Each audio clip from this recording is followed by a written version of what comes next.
Hello दोस्तों। कहानी शुरू करने से पहले प्लीज़ चैनल को सब्सक्राइब कर लें।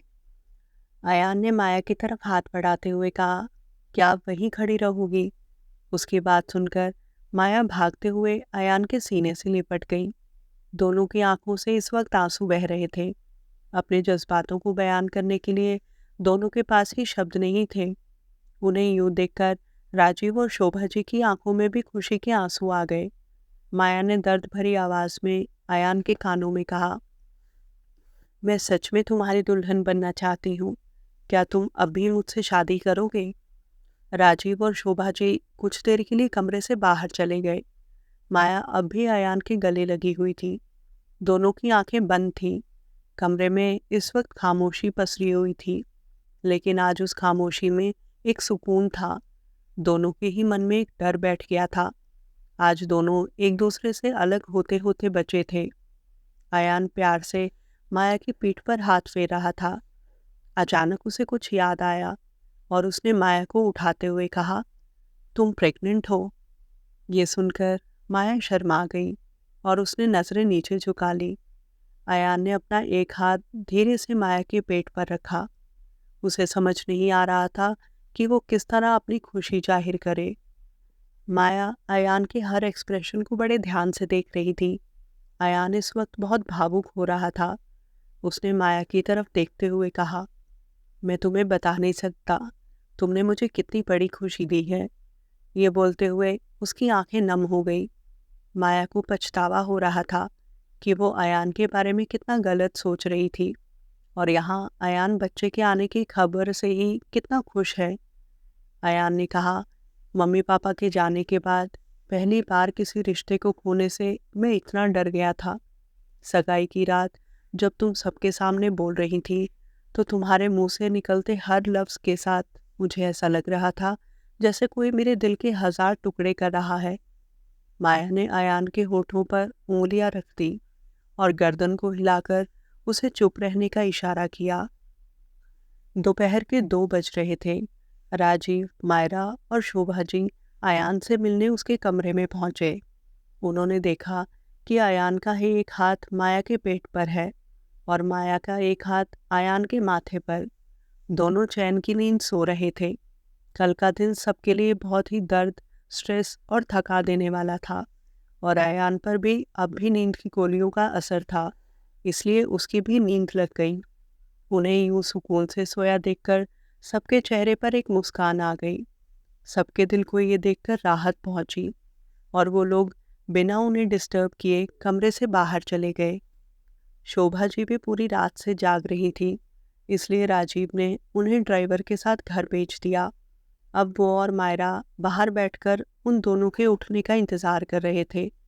लगभग 2 घंटे बाद माया की नींद खुली। उसने देखा अयान उसके बगल में उसके पेट पर हाथ रखकर सोया हुआ है। ये देखकर माया हल्का सा मुस्कुराई। उसने अयान के माथे पर किस किया और उठकर कमरे से बाहर चली गई। उसने देखा राजीव और मायरा कमरे के बाहर ही कुर्सी पर बैठे हुए थे। उन्हें देखकर माया ने कहा, तुम लोग अंदर क्यों नहीं आए? ये सुनकर माया उसे छेड़ते हुए बोली, आप दोनों इतने चैन की नींद सोए हुए थे, हमारा मन नहीं किया आपको जगाने का। ये सुनकर माया का चेहरा शर्म से लाल हो गया। अगले दिन अयान को हॉस्पिटल से डिस्चार्ज मिल गया और वो सबके साथ वापस घर आ गया। राजीव ने उसे उसके कमरे में जाकर लिटा दिया। सब लोग उस वक्त अयान के कमरे में ही मौजूद थे। शोभा जी ने माया की तरफ देखते हुए कहा, कुछ सोचा है अब कब शादी करनी है और करनी भी है या नहीं? ये बोलकर वो तीनों हंस पड़े, लेकिन अयान बहुत सीरियस था। माया ने देखा अयान बहुत ही जुनूनी नज़रों से उसकी तरफ देख रहा था। उसने कहा, हमारी शादी कल ही होगी। मुझे माया और अपने होने वाले बच्चे को वो सारे हक, वो सारी खुशियाँ देनी हैं जिनके वो हकदार हैं। उसकी बात सुनकर सबके चेहरे खुशी से खिल गए और माया अयान को देखे जा रही थी। राजीव और मायरा ने शादी के सारे काम की जिम्मेदारी अपने कंधों पर ली हुई थी। अगले दिन शाम का वक्त था। कुछ लड़कियां माया के इर्द गिर्द खड़ी उसे तैयार कर रही थी। उसके चेहरे पर आज एक अलग ही नूर था। उसने लाल रंग का लहंगा पहना हुआ था। ये लहंगा खास अयान ने आज के लिए पसंद किया था, जिसमें माया किसी अप्सरा से कम नहीं लग रही थी। कुछ देर बाद मायरा और शोभा जी भी उसके कमरे में आई। माया को दुल्हन के जोड़े में सजे देख शोभा जी की आंखें भर आईं। वो माया के करीब गई और उसका चेहरा अपने हाथों में लेकर उसके माथे को चूमते हुए बोली, तुझे किसी की नज़र ना लगे। ये बोलकर उन्होंने अपनी आंख से थोड़ा सा काजल लेकर माया के कान के पीछे लगा दिया। तभी मायरा भी बोल पड़ी, सच में माया, आज बहुत खूबसूरत लग रही हो। आज तो अयान भैया तुमसे नजरें नहीं हटा पाएंगे। उधर अयान भी दूसरे कमरे में तैयार हो रहा था। उसने माया की ड्रेस के साथ मैचिंग करा के ही अपने लिए शेरवानी तैयार करवाई थी। तैयार होकर वो शीशे के आगे खड़ा हो गया। राजीव ने पीछे से आकर उसके सर पर साफा पहनाया और उसे देखकर बोला, आज तो तू किसी रियासत के राजा से कम नहीं लग रहा। ये बोलकर वो अयान के गले लग गया। कुछ देर बाद वो दोनों नीचे हॉल में पहुंचे, जहां एक खूबसूरत सा मंडप सजा हुआ था और पंडित जी मंडप में बैठकर शादी की तैयारियां कर रहे थे। कुछ ही देर में मायरा और शोभा जी भी माया को लेकर कमरे से बाहर आईं। उसका लहंगा बहुत भारी था, जिसे मायरा और शोभा जी ने साइड से पकड़ा हुआ था। माया धीरे धीरे कदमों से सर को झुकाए सीढ़ियों से उतर रही थी। अयान इस वक्त मंडप में बैठा टकटकी बांधे उसे देख रहा था। उसके पास माया की खूबसूरती की तारीफ के लिए अल्फाज नहीं थे। नीचे आकर दोनों ने एक नज़र एक दूसरे को देखा। पहली बार दोनों ने एक दूसरे को इस रूप में देखा था। दोनों के ही दिल जोरों से धड़क रहे थे। मायरा ने माया को अयान के बगल में बिठा दिया। माया के दिल में अयान के लिए आज प्यार के साथ साथ बेशुमार इज्जत भी थी। अब पंडित जी ने भी मंत्र शुरू कर दिए। माया और अयान बहुत श्रद्धा से शादी के मंत्र सुन रहे थे। एक एक करके दोनों शादी की सारी रस्में निभा रहे थे। कुछ देर बाद पंडित जी ने उन्हें गठबंधन के लिए खड़ा किया। मायरा ने आगे बढ़कर उन दोनों का गठबंधन किया। उसके बाद पंडित जी ने कन्यादान की रस्म के लिए शोभा जी को आगे बुलाया। कन्यादान के वक्त अयान और माया को देखकर शोभा जी भावुक हो गई। उनकी आंखों में खुशी के आंसू आ गए। कन्यादान की रस्म पूरी होने के बाद पंडित जी ने उन्हें फेरों के लिए खड़े होने के लिए कहा। अयान ने माया का हाथ पकड़कर 7 फेरों की रस्में अदा की। फेरों के बाद अयान ने खूबसूरत सा मंगलसूत्र माया के गले में पहना दिया और उसकी मांग भरते हुए बोला, आज से तुम पूरी तरह से मेरी हुई। माया की आंखें ये सुनकर नम हो गईं। दोनों का विवाह संपन्न हो चुका था। दोनों ने आगे बढ़कर शोभा जी का आशीर्वाद लिया। माया शोभा जी के गले लगकर रो पड़ी। आज उसे अपने पिता की बहुत याद आ रही थी। माँ ने उसके सर पर हाथ फेरते हुए कहा, हमेशा खुश रहो मेरी बच्ची।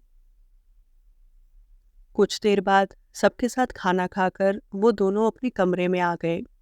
माया के लिए ये कमरा नया नहीं था, लेकिन अयान की दुल्हन बनकर आज वो पहली बार इस कमरे में आई थी। अयान ने कमरा अंदर से बंद कर लिया। वो माया का हाथ पकड़कर उसे कमरे में लगे बड़े से शीशे के पास ले गया और बहुत देर तक कुछ नहीं बोला। ये देखकर माया सवालिया नज़रों से उसकी तरफ देखने लगी, लेकिन अगले ही पल उसने नज़रें झुका ली। अयान उसे बहुत ही गहरी नज़रों से देख रहा था। उसने माया का चेहरा ऊपर उठाते हुए कहा, मेरी तरफ देखो। अयान की आवाज़ में उस वक्त एक अजीब सा नशा था, जिससे माया के पूरे शरीर में सिरहंसी दौड़ गई। उसने हिम्मत करके अयान की तरफ देखा, लेकिन अयान की मुस्कुराहट आज माया को शर्माने पर मजबूर कर रही थी। वो आंखें बंद करके अयान के सीने से लग गई और बोली, ऐसे मत देखो। अयान ने माया के सर से उसका दुपट्टा उतार दिया और धीरे धीरे उसके गहने उतारने लगा। माया की सांसें इस वक्त बहुत तेज चल रही थी। उसने अपनी आंखें बंद की हुई थी। अयान ने उसकी आंखों पर किस किया और उसे बेड पर ले गया। ये देखकर माया एक बार फिर से उसे देखने लगी, जैसे उसे कुछ कहना चाह रही हो। अयान उसके दिल की बात समझ गया था। उसने माया का हाथ पकड़ते हुए कहा, मैं पूरा ध्यान रखूँगा, तुम फ़िक्र मत करो। मैं जानता हूँ तुम्हारे अंदर एक नन्ही सी जान पल रही है। दोनों की ज़िंदगी खुशियों से भर गई थी। देखते ही देखते 9 महीने पूरे हो गए। इन 9 महीनों में माया का पेट काफ़ी बढ़ गया था, जिससे वो बहुत ही प्यारी दिख रही थी। इन दिनों आयान माया का पहले से ज़्यादा ख्याल रख रहा था। उसने कमरे में हर जगह बच्चों की खूबसूरत फोटोज़ लगाई हुई थी। माया इस वक्त घर के बाहर गार्डन में आयान का हाथ पकड़कर टहल रही थी। अब किसी भी वक्त उसे हॉस्पिटल ले जाना पड़ सकता था, इसलिए आयान कुछ दिन से घर पर रहकर ही ऑफिस का काम कर रहा था। सभी परिवार वाले माया के बच्चे के आने का बेसब्री से इंतज़ार कर रहे थे। माया खाली समय में अक्सर अपने कमरे में बैठकर ऐसी बुक्स पढ़ती रहती जिसमें बच्चों के बारे में जानकारी हो। आज वो बड़े ध्यान से बुक पढ़ रही थी और अयान सोफे पर बैठा अपने लैपटॉप पर काम कर रहा था। शालिनी रसोई से जूस बनाकर माया के पास लाई। माया ने जूस हाथ में लिया। अभी उसने जूस को मुंह से लगाया ही था, तभी अचानक उसके पेट में बहुत तेज दर्द उठने लगा और गिलास उसके हाथ से छूट गया। माया के हाथ इस वक्त उसके पेट पर थे और वो दर्द से करहा रही थी। उसकी आवाज़ सुनकर आयान तुरंत भागते हुए उसके पास गया। आवाज़ सुनकर शोभा जी भी अपने कमरे से आईं और बोली, क्या हुआ, दर्द हो रहा है? माया के चिल्लाने की आवाज़ इतनी तेज थी कि एक पल के लिए आयान भी घबरा गया। शोभा जी ने कहा, टाइम हो गया है, जल्दी चलो, हॉस्पिटल लेकर जाना है। आयान ने माया को अपनी गोद में उठाया और उसे गाड़ी के पास ले गया। उसने धीरे से माया को गोद से उतारकर गाड़ी में बिठाया। सब लोग गाड़ी में बैठकर हॉस्पिटल के लिए निकल गए। माया की हालत खराब होती जा रही थी, जिसे देखकर आयान ने गाड़ी की स्पीड बढ़ा दी। कुछ ही मिनटों में वो लोग हॉस्पिटल पहुंच गए। आयान ने पहले ही डॉक्टर्स को फ़ोन कर दिया था, इसलिए उसकी गाड़ी रोकते ही नर्स और डॉक्टर स्ट्रेचर लेकर पहले से ही बाहर खड़े हुए थे। आयान ने माया को स्ट्रेचर पर लिटा दिया और वो लोग माया को अंदर रूम में ले गए। सब लोग बाहर खड़े हुए थे। आयान यहाँ से वहाँ चक्कर लगा रहा था। इतने में राजीव और मायरा भी वहाँ पहुँच गए। उन्होंने देखा आयान बहुत घबराया हुआ है। क्या हुआ है, सब ठीक तो है ना? राजीव ने पूछा। मुझे बहुत डर लग रहा है, माया बहुत रो रही थी, आयान ने राजीव की तरफ देखकर बोला। राजीव उसके कंधे पर हाथ रखते हुए कहा, तू फिक्र मत कर, सब अच्छा होगा। देखना, कुछ ही देर में मैं चाचा बन जाऊंगा। और मैं चाची, मायरा ने मुस्कुराते हुए कहा। शोभा जी आंख बंद करके भगवान से प्रार्थना कर रही थी। माया के चीखने की आवाज़ आयान को और भी ज़्यादा बेचैन कर रही थी। उसे माया और अपने बच्चे की फिक्र हो रही थी। करीब 1 घंटे बाद सब शांत हो गया। एक नर्स कमरे से बाहर आई और अयान को देखते हुए बोली, कॉन्ग्रेचुलेशंस मिस्टर अयान, आप एक प्यारे से बेटे के पिता बन गए हैं। ये सुनते ही अयान ने दोनों हाथ अपनी आंखों पर रख लिए। खुशी के मारे उसकी आंखों में आंसू आ गए। नर्स की बात सुनकर बाकी सब भी खुशी से झूम उठे। अयान भागता हुआ अंदर कमरे में गया, जहां माया लेटी हुई थी, और उसकी बगल में अपने बेटे को लेटा देख अयान की खुशी का ठिकाना नहीं था। उसने अपने बच्चे को धीरे से गोद में लिया। उसकी वो प्यारी सी आंखें टिमटिमा रही थी, जिसे देखकर अयान के दिल में गुदगुदी होने लगी। अयान ने उसके माथे को चूमा और फिर एक नज़र माया की तरफ देखा, जो अयान को खुश देखकर बहुत खुश दिख रही थी। वो माया के करीब गया और उसके सर पर हाथ फेरते हुए कहा, थैंक यू माया, आज तुमने मुझे मेरी ज़िंदगी का सबसे बड़ा तोहफा दिया है। अगले ही पल पूरा परिवार उस नन्हे से मेहमान से मिलने कमरे में आ गया। दोस्तों, आप लोगों के कहने पर मैंने ये स्पेशल एपिसोड बनाया है। आपको कैसा लगा कमेंट करके ज़रूर बताएं। मिलते हैं जल्दी ही फिर से एक नई प्रेम कहानी के साथ।